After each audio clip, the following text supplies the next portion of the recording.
سلام دوباره. امروز اومدیم توی شهر گیرنه، آلسانجاک، توی یکی از داروخونه‌های این منطقه، یکی از پررونق‌ترین داروخونه‌ای که اینجا هستش، داروخانه مریم. در کنار خانم دکتر مریم هستین. خیلی ممنون از اینکه به ما فرصت دادین. قربان شما، خیلی خوش آمدین. متشکرم. لطف کردین. اختیار دارین، خواهش می‌کنم. به قول ایرانی قدم رنجه فرمایید. اختیار دارین. با سلام به همه دوستان ایرانیای عزیز ساکن قبرس.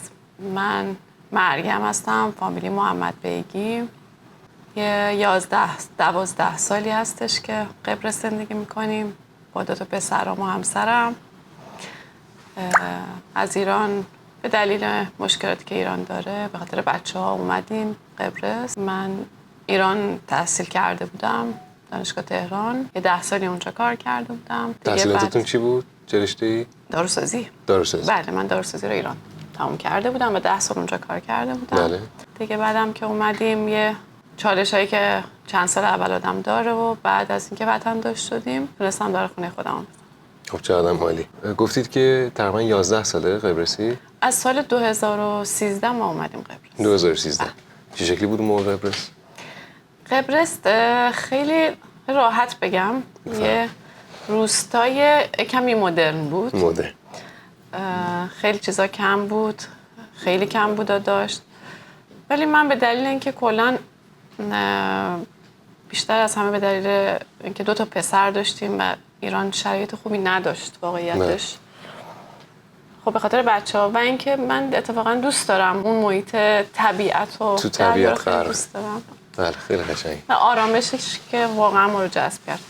پس یعنی خوشحالین که این تایم اینجا گذارید. بله. برگردین تو زمان دوباره این مسیر رو میایین؟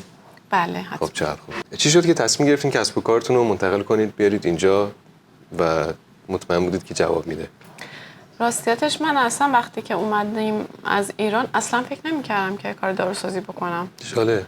حتی با همسرم یه مدت تصمیم گرفته بودیم رستوران بزنیم. خب بعد چون بچه‌ها کوچیک بودن نظرمون عوض شد. بچه‌ها رو بعد خیلی ول می‌کردیم از صبح تا شب و اینا. دیگه نظرمون اصلا عوض شد. تجربه کار رستوران هم داشتین تو ایران؟ اصلا. دیدین همه میرن خارج رستوران میزنن، ما فکر کردیم بریم رستوران بزنیم. بعد از اینکه ما خب من پسرام تکواندو کار هستن دیگه. تو ایران که هم مشکی داشتن. هم روحام هم بله هر جفت. هم رویا. یه چند سالی که اونا شروع کردن بعد من خودم رفتم تکواندو، با هم دیگه ادامه دادیم توی مسابقات. بچه‌ها خب مدال می آوردن و اینا. یه بارم یه کوتاه اصلا مقام بچه‌ها رو توضیح بده، اونم خیلی جذابه. والا تو ایران که روحام رایان جفتشون که هم مشکی بودن مدام من مسابقات رو یعنی پدرشون خیلی یعنی هر هفته تقریبا 3 روز در هفته اینا میرفتن تکواندو ورزش میکرد و WTF کار بودن ایران. خب وقتی ما اومدیم قبرس اصلا که دلیلاش که ما رو ترغیب شدیم که بیایم این بود که همسرم رفت فدراسیون، با رئیس فدراسیون که صحبت کرد که من پسرام تکواندو کارن که من مشکی هستن. ایشون خیلی اتفاقا استقبال کردن که اگه شما بیاریشون و اینا برای ما مسابقه بدن و برای ما مدال بیارن من میتونم کاری که دستم بر بیاد براتون انجام میدم و بعد از چند سال میتونین حتی شهروندی اینجا رو بگیرین.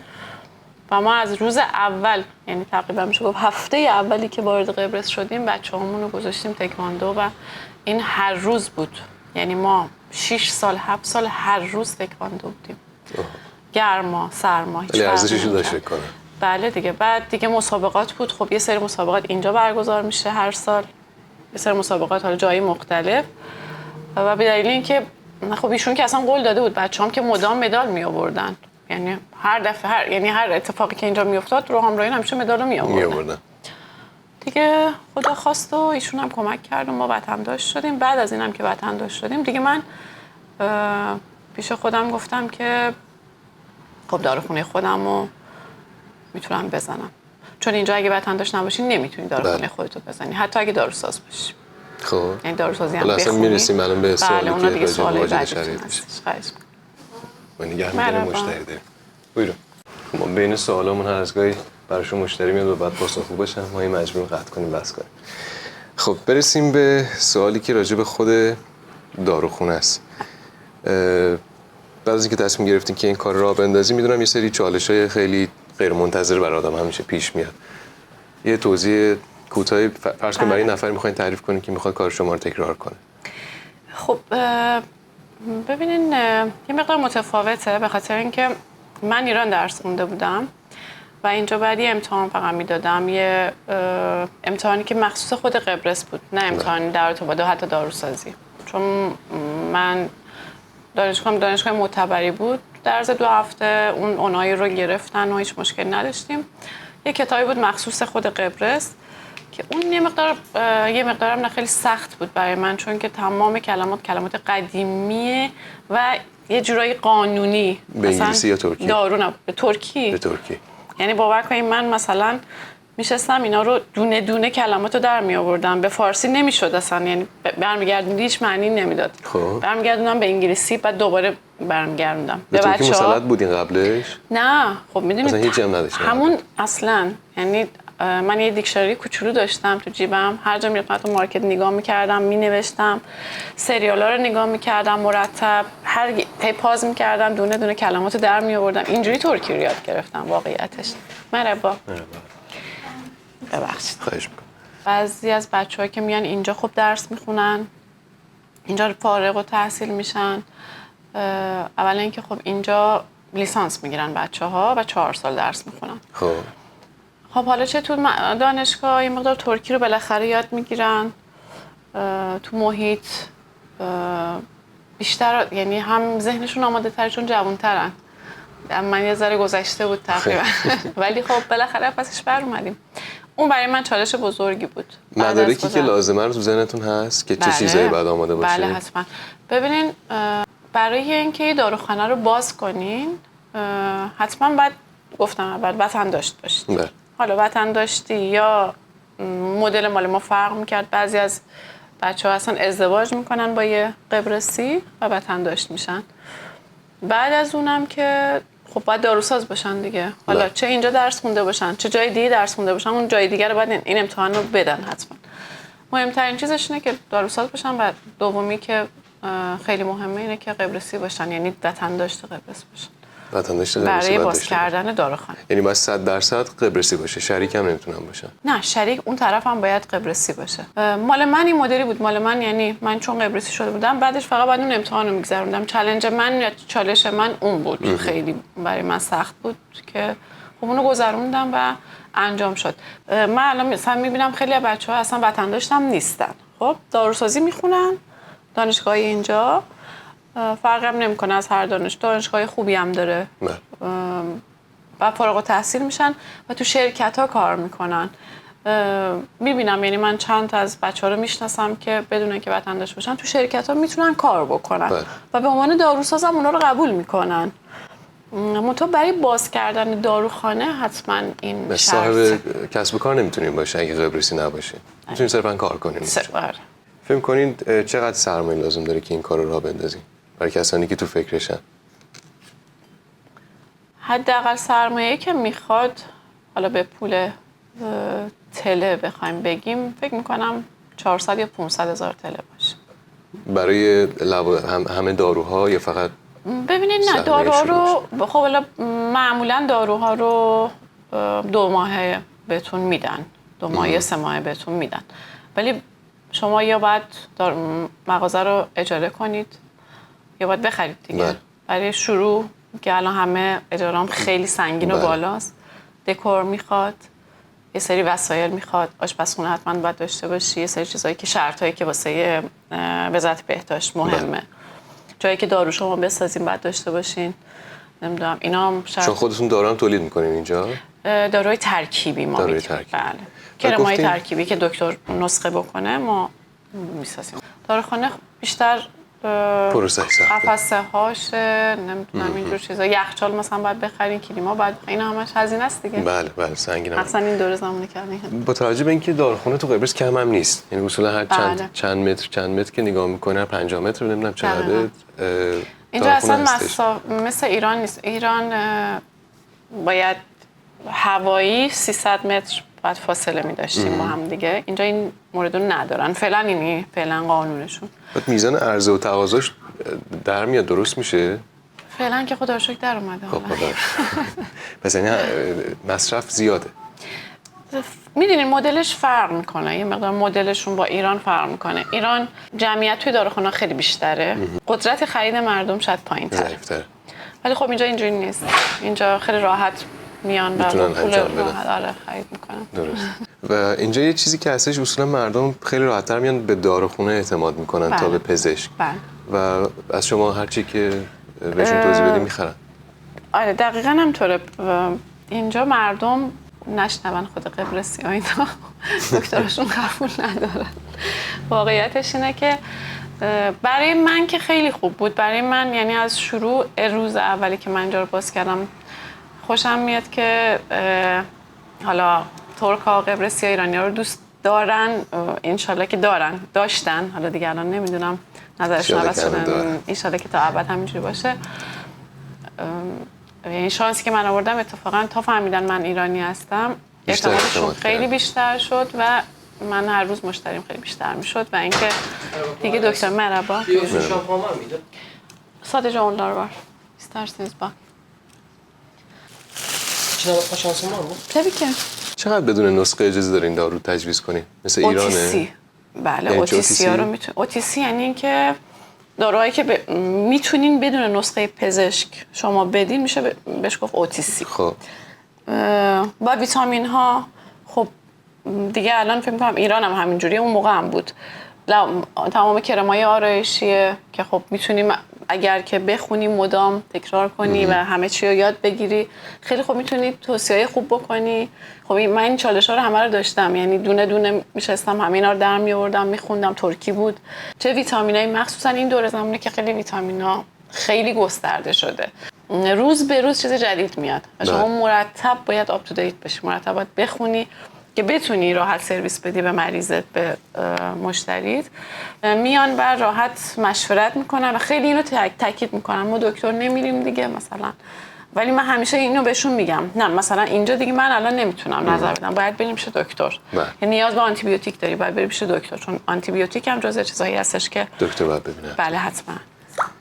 نسبت به ایران چه داروهایی رو اینجا بدون نسخه میتونیم بدیم؟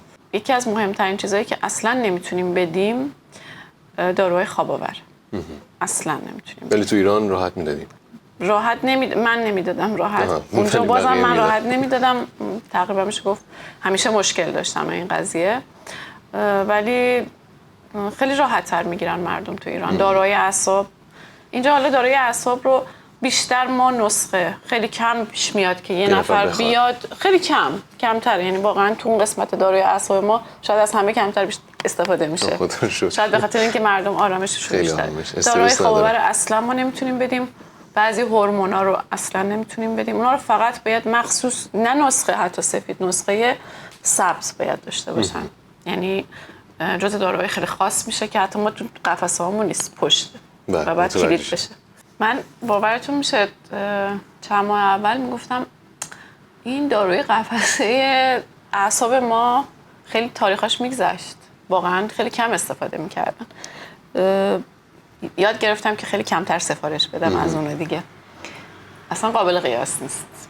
بیماری‌های جدی مثل سرطان چی؟ خب اصلا اونا داروی سرطانی تو ایرانش هم همینجوره، اینجا هم همینجوره، توی داروخانه‌های خصوصی پخش نمیشه. مثل هلال احمر، مثل 13 آبان تو از طریق دولت میگیرن و تحت شرایط بیمه. اینجا هم همینجوره. ولی اعصاب و روان خیلی کم نسبت به ایران. شاید تو روز مثلا واقعا یه وقتی می‌بینی 2-3 روز یه بار داروی اعصاب کسی لازم استفاده بشه. ولی یکی از بیشترین چیزا قلبی، فشار خون خیلی زیاد دارن، آسم زیاد دارن. به خاطر سیگار؟ نه، با اینکه اینجا هوا خیلی خوبه ولی گرد و خاک زیاده و شاید هم ژنتیکی، نمیدونم دلیلش واقعا چیه، زیاد مشکل تنفسی پیدا میکنن. فشار خون چطور؟ فشار خونم به خاطر اینکه کباب زیاد میخورن، گوشت زیاد میخورن. نه جدی میگم واقعا کلسترولشون زیاد بالاست همیشه. راجع به کیفیت خود داروهایی که اینجا هستش، اولا که از ترکیه میان اکثرا، درسته؟ همه جوره داریم. ما هم داروهای ترک داریم، هم داروهایی داریم که از انگلیس میاد، هم داروهایی داریم که از فرانسه میاد، از امریکا میاد، کانادا. ما همه جور داریم. یعنی کوالیتی داروها یه چیز بین‌المللی و عالیه. تاپه. بعد ببینم داروهایی که تو ایران، خود ایران تولید میشه و داروهایی که خارج تولید میشه واقعا چقدر فرق میکنه؟ آخه میدونین من الان بخوام بگم خب تبلیغ منفی برای ایرانمون میشه. دوست ندارم بگم، ولی واقعیتش اینه که فرق داره، خیلی زیاد فرق داره. تاثیر داروهای قیمتی شده شاید ارزش داره که خارجی آدم تهیه کنه. بله. یه سری از دوستانی که میان قبرس خیلی توی فیلد داروسازی میخوان تحصیل کنن. بله. برای اونا چه توصیه‌ای داری؟ افرادی که میخوان من دانشجو بشن. همیشه به همه، حالا خانم اگه باشه یا آقا فرق نمیکنه، این رشته رو خیلی توصیه میکنم. همیشه میگم رشته بسیار علمیه. اینکه مجبوری آپ تو دیت باشی، مجبوری بخونی، این خیلی قشنگه. یه چیزی تلفیقی از هنر و دانشه. یعنی اولا یه نواخت نیست، شما مدام چیزای جدید واسط میاد، مدام. حالا الان هم میگه تلفیق شده با چیزایی که مال پوسته و مال زیباییه و به همه پیشنهاد میکنم. خیلی من این رشته رو چون از اون اولش هم از بچگی هم حالا پزشکی رو دوست داشتم و داروسازی رو دوست داشتم، این رشته رو همیشه دوست داشتم و همیشه ادامه دادم. تو همین کارم همیشه فعالیت کردم. تو قبرس چطور؟ کسانی که تو قبرس میخوان تحصیل کنن؟ خب ببینین اینجا نسبت به ایران، مثلا برای خود من چقدر سخت بود تو ایران دانشگاه رفتن. اون موقع ما کنکور رو حتی 2 مرحله‌ای میدادیم. 1 سال مجبور بودیم درس بخونیم، از اتاق بیرون نریم، شبی مثلا شبانه روز 4 ساعت 5 ساعت بخوابیم برای اینکه از یه کنکوری از این سده بگذریم. ولی بچه‌هایی که میان اینجا اصلا اینجوری نیست. خب ولی پول زیادی باید بدن. بله، هزینه‌اش خب بیشتر. دولتی نیست. مقطع تحصیلیشون خب لیسانسه. ما دکترای پیوسته داشتیم. بله، پیوسته ایران. شد. من ایران رو علمی تر میدونم. سطح علمی ایران رو بالاتر میبینیم نسبت. 100%. اما آینده کاری فکر کنم از اینجا شروعش بهتره. بله. به خاطر اینکه یه جوان توی ایران اصلا، شاید من الان توی این سن اونجا میتونستم داروخانه بزنم. چون که ببینین چرا میگم علاوه علمی هم حتی ایران بهتره از این نظرها، به خاطر اینکه شما به این راحتی نمیتونی داروخانه بزنی اونجا. شما باید هر سال بعد از اینکه دکتراتو میگیری، بعد از اینکه فارغ التحصیل میشی، هر سال که کار میکنی تازه 30 امتیاز میگیری. بعد از اینکه این امتیازات جمع شد، اگه بخوای خود تهران داروخانه بزنی 2700 امتیاز میخواد، مگر اینکه بری روستاها و شهرهای دور، اونجا میتونی بزنی. ولی خب مگه اونجا جمعیت داره که شما بتونی اونقدر کار کنی؟ البته که میزنن، خب خیلی هم میرن تو شهرستان و میزنن، کارشون هم میگیره. ولی یه خوبی که اینجا داره اینه که جوونا از همون اول هم وارد بازار کار میشن، هم مادی هم معنوی هم اجتماعی، که شما این تقابل با مردم داری، مدام در ارتباطی با مردم، در واقع بزرگ میشی یه جوری. یعنی یه کسی که الان 22 سالشه و فارغ التحصیل شده در دانشگاه، خب اگه شرایط و وضعیت مالی خوبی داشته باشه میتونه اینجا داروخانه بزنه و شروع کنه. تو ایران کی میتونی بعد از 25-6 سال شاید بتونی.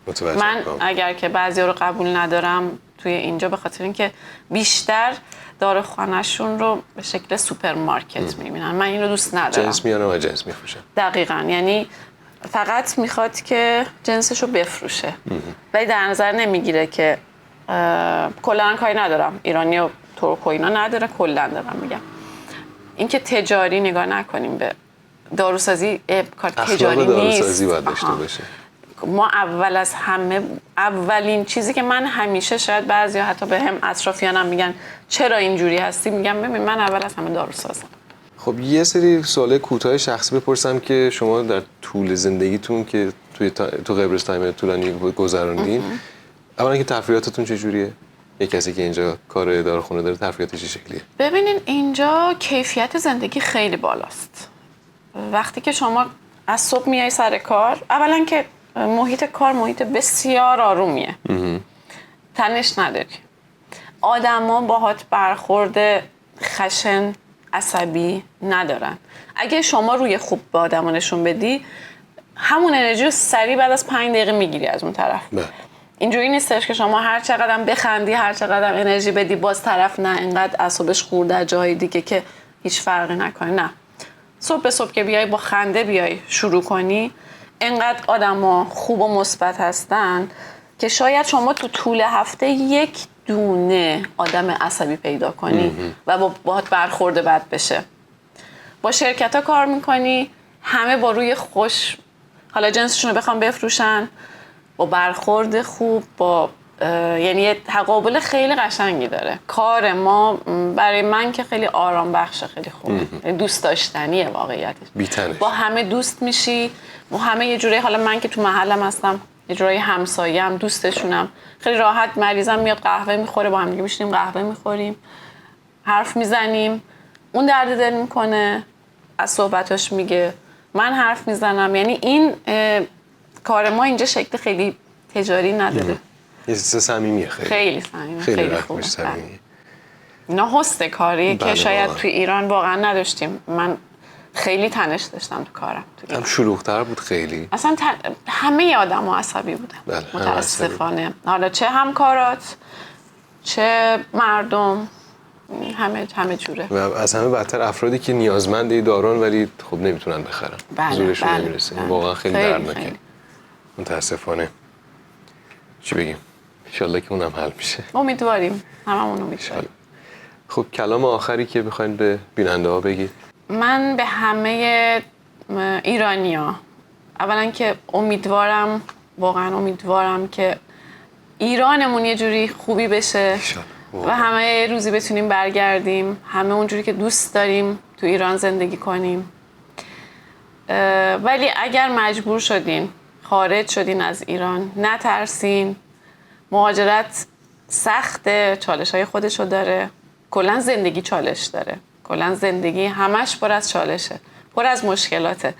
ولی نترسین، اگر بخواین همه جای دنیا میتونین کار پیدا کنین، همه جای دنیا میشه کار کرد. فقط باید لایف استایل، مدل زندگیتون رو درست کنین، بخونین، ورزش کنین، زبان یاد بگیرین. این توصیه که من به همه آدما میکنم. زبان، وقتی که شما از یک کشوری میره کشور دیگه، اولین چیزی که مهمه اینه که زبان یاد بگیرید. بله، کاملا. زبان اون کشور رو باید بدونی. سخته ولی باید این کارو بکنید. لازم است واقعا. بله، مهمترینه در واقع. بله، امیدوارم که همه ارتباط ایرانی‌ها گرفتن. موفق باشن، حالا چه توی خود ایران چه هر جای دنیا. انشالله شما هم موفق باشین. همونطور که هستین. شما لطف دارین. اختیار دارین. شما لطف دارین. ممنون از اینکه ما رو دنبال میکنین، ممنون از اینکه این برنامه رو نگاه کردین. تا برنامه بعد.